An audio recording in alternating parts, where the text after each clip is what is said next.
गोविंदपुर के divine public school में विद्यार्थियों एवं शिक्षकों ने नेताजी सुभाष चंद्र बोस की जयंती पर पुष्पांजलि अर्पित कर उनके संघर्षों को किया याद। आज नेताजी सुभाष चंद्र बोस की जयंती पूरे भारतवर्ष में मनाई गई। भारत के लिए अपने आप को समर्पित कर देने वाली वीर सपूतों की कहानी कभी ना अंत होने वाली कहानी में से है। कुछ सुलझी तो कुछ अनसुलझी पहेली उनके जीवन की रही जो उनके साथ चली गई। हम लोग सिर्फ उनके बलिदान को याद करते हैं। उन्होंने भारत को आज़ादी दिलाने में कितना जतन सहा है, यह अकल्पनीय है, यह अद्भुत है। उनके शौर्य की गाथा, उनके पराक्रम की गाथा भारत का कण कण गा रहा है। सिर्फ विद्यार्थी ही नहीं, समाज के हर वर्ग के लोग उनसे प्रेरणा लेकर भारत को अखंड बनाने, भारत को सिरमौर बनाने का संकल्प लेता है, वादा करता है। आज सुभाष चंद्र बोस की जयंती मनाने जा रहे हैं। नेताजी के नाम से जाने जाते हैं। इनका जन्म आज ही के दिन में, कितना जनवरी है आज? साल क्या है? वर्ष क्या है? 1819 इसमें उनका जन्म हुआ था। ठीक है। और उस समय हम लोग का देश क्या था? गुलाम था। किसका गुलाम था? है ना। हम लोग के ऊपर अंग्रेज शासन कर रहे थे। हम लोग चाहते थे कि उससे मुक्ति मिले, आजाद हो जाए हम लोग। तुम लोग जानते हो गुलामी क्या होता था? क्या तुम्हें तुम्हारी इच्छा के अनुसार चॉकलेट नहीं मिलता था? मिलता था क्या?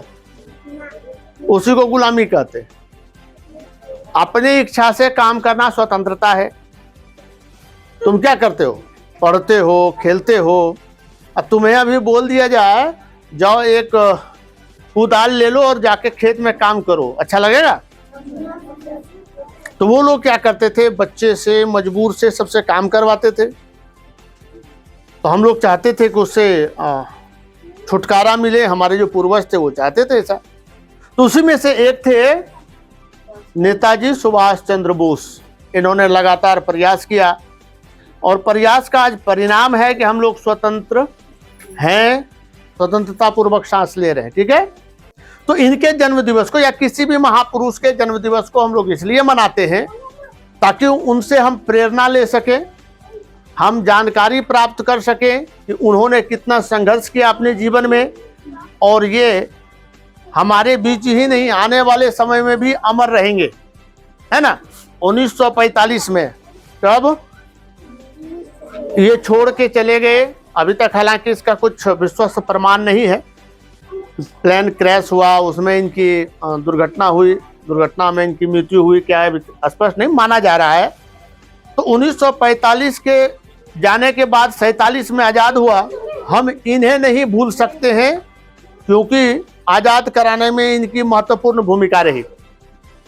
आज जिस जगह तुम खड़े हो मकान बना है, ऊंचाई तो देख लेते हैं हम लोग, गहराई नहीं देखते। कुछ ऐसे ईंट हैं जो बुनियाद के अंदर में दबा हुआ है और उसी के ऊपर यह महल बना है। तो कुछ ऐसे हमारे महापुरुष थे जो लगातार प्रयास किए और उनके प्रयास से आज स्वतंत्र हैं, हम लोग खुले में सांस ले रहे हैं। तो हम उन्हें नहीं भूल सकते हैं जिनका आज नाम हमारे बीच में नहीं है, जो लगातार प्रयास किए और सफल रहे, है ना।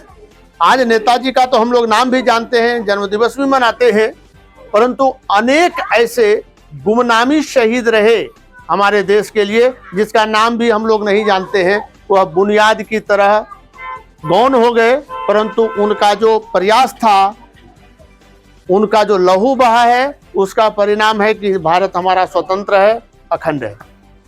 तो आज हम लोग ऐसे स्वतंत्रता सेनानी का जन्मदिवस मनाने जा रहे हैं जो एक अच्छे परिवार में जन्मे थे। पिताजी वकील थे, संपन्न परिवार में थे। बावजूद इसके इन्होंने अंग्रेज के विरुद्ध लड़ाई लड़ी। जर्मनी, फ्रांस, अलग अलग देश गए और इनका मानना था कि दुश्मन का दुश्मन मित्र होता है। यानी अंग्रेजों का जो दुश्मन था उसके साथ ये मिलते थे और अपनी स्वतंत्रता का बात करते थे कि आप हमारा सहायता करें, हम स्वतंत्र हो जाएंगे तो आपके साथ हम व्यापारिक संबंध बनाएंगे, राजनीतिक संबंध बनाएंगे, और उसी के आधार पर सफलता मिली। तो आज हम लोग मनाने जा रहे हैं उनका जन्मदिवस, और आशा है कि जितना त्याग इन्होंने किया है देश के लिए, हम लोग भी करेंगे। यदि हमारे देश पर किसी तरह की परेशानी आती है तो आने वाले समय में हम लोग क्या करेंगे, उससे लड़ेंगे, देश को सशक्त बनाएंगे, देश को मजबूत बनाएंगे।